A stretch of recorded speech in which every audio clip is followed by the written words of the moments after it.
Hello everyone. Today in the anatomy of heart, we will be discussing atria. As we have discussed in our previous video, the chambers of heart, atria are nothing but the superior receiving chambers. The superior receiving chambers of the heart that receive blood from veins. So now coming to the major function. The major function of two atria is to receive blood from the veins. And one more important characteristic of each atrium is on the anterior surface. On the anterior surface of each atrium, there is a wrinkled pouch-like structure which is called as auricle. On the anterior surface of each atrium, a wrinkled pouch-like structure is present which is called as auricle. The name is auricle because it is named auricle because its shape is similar to that of a dog's ear. Hence the name auricle. Now coming to what is the function of auricle or what is the significance of auricle. The major function or the main purpose of each auricle is to slightly increase the capacity of atrium to hold a greater volume of blood. So, auricle they help to increase the capacity of each atrium to hold a greater volume of blood, and each auricle is present on the anterior surface of both right and left atrium. Now coming to right atrium. The right atrium, it forms the right border of the heart. Right atrium forms the right border of the heart and it receives blood from three main veins. They are superior vena cava, inferior vena cava and coronary sinus. We will discuss in detail about each of these veins in the further sessions. But as of now, the right atrium receives blood from three veins. They are superior vena cava, inferior vena cava and coronary sinus. And coming to the thickness, the right atrium is about 2 to 3 mm in average thickness. That is, the myocardium is 2 to 3 millimeters thick in right atrium. And one more important characteristic of right atrium is the anterior and the posterior walls of the right atrium are different. The inner part of the anterior and the posterior walls of the right atrium are different. We will discuss the reason why. Now coming to the anterior wall, the surface inside the anterior wall of the right atrium is rough, whereas the surface inside the posterior wall of the right atrium is smooth. So, anterior wall of right atrium, the inner surface of anterior wall of right atrium is rough, whereas the posterior wall of right atrium is smooth. The reason for roughness is, in case of anterior wall, due to the presence of muscular ridges on the inner surface of the anterior wall of the right atrium, due to the presence of muscular ridges called as pectinate muscles.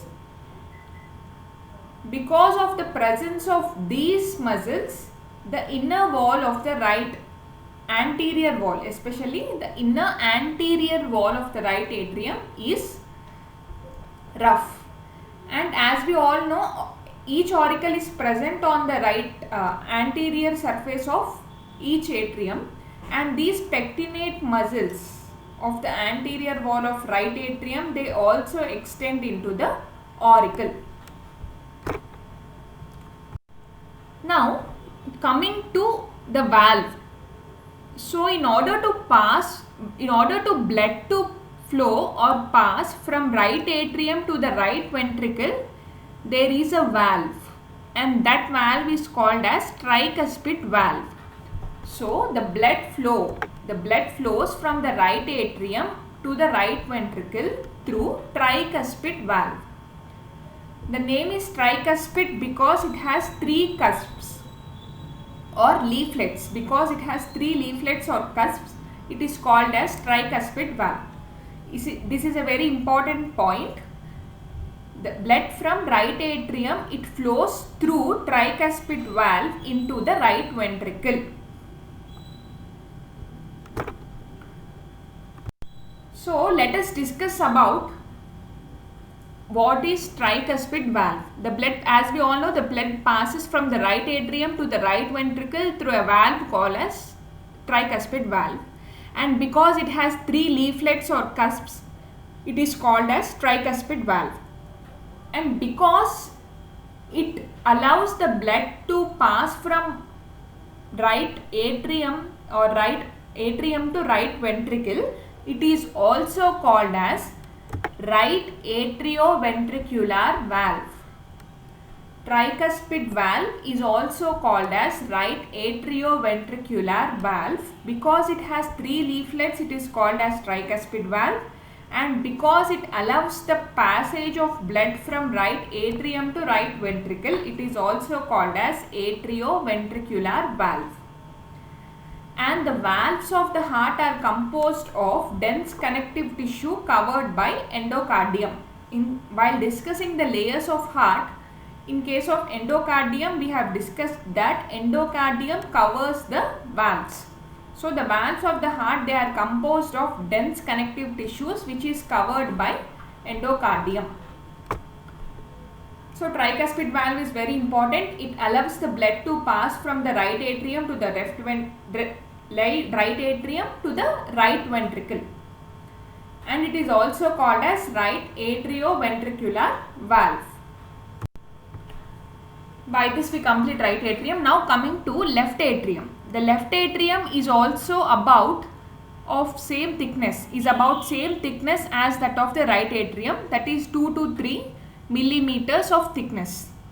And the right atrium, it forms the right border of the heart, whereas the left atrium, it forms the base of the heart. The left atrium, it forms the base of the heart. And as we have discussed in our previous video, the pulmonary veins are responsible for carrying the oxygenated blood from the lungs back to the left atrium of the heart. The left atrium receives blood from pulmonary veins, and these pulmonary veins are responsible for carrying the oxygenated blood from the lungs back to the left atrium of the heart. And this point differentiates the pulmonary veins from other veins of the body which are used to carry deoxygenated blood. As we all know, veins usually carry deoxygenated blood from the rest of the body to the heart. The pulmonary veins are an exception which carry the oxygenated blood from the lungs to the left atrium of the heart. And humans have 4 pulmonary veins in total, each 2 from each lung. There are totally 4 pulmonary veins which arise 2 from each lung. So left atrium receives blood from 4 pulmonary veins which carry oxygenated blood from the lungs to the left atrium. This is a very important point. Now coming to the anterior and the posterior wall. Unlike that of the right atrium, in case of left atrium, both the anterior and the posterior walls are smooth. In case of anterior wall of the left atrium, because the pectinate muscles are confined to the auricle,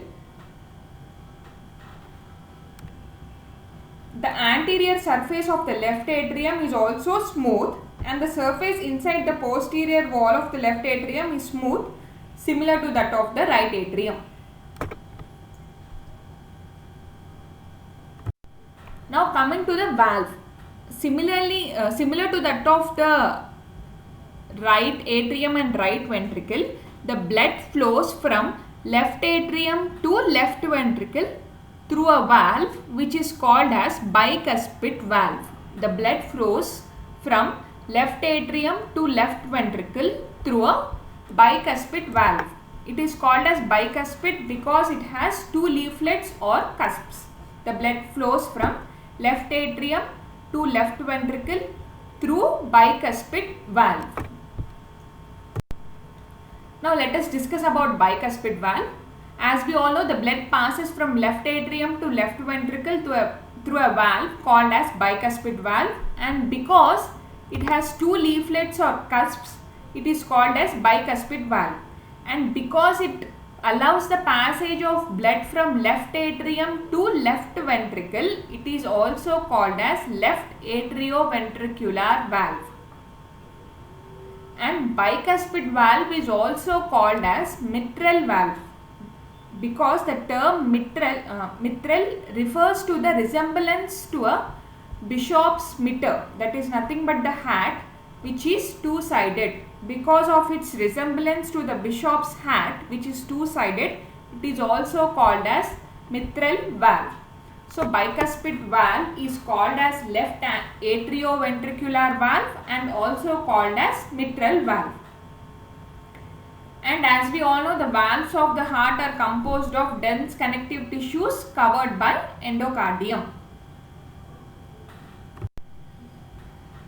Now coming to one more important point, that is interatrial septum.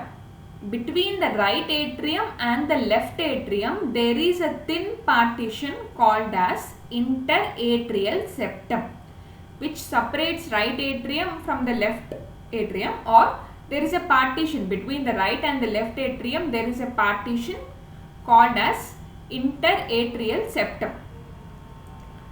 And this interatrial septum, it has a characteristic feature of fossa ovalis. The characteristic feature is nothing but fossa ovalis. This is an oval depression on this septum, which is a remnant of the foramen ovale. Foramen ovale is an opening in the interatrial septum of the fetal heart, and this closes normally after the birth. Foramen ovale is an opening in the interatrial septum of the fetal heart, but this closes normally after the birth. So after this birth, fossa ovalis is a remnant of the foramen ovale, which is a characteristic feature of this interatrial septum. Fossa ovalis is an oval depression on this septum, which is a remnant of the foramen ovale, which is an opening in the interatrial septum of the fetal heart.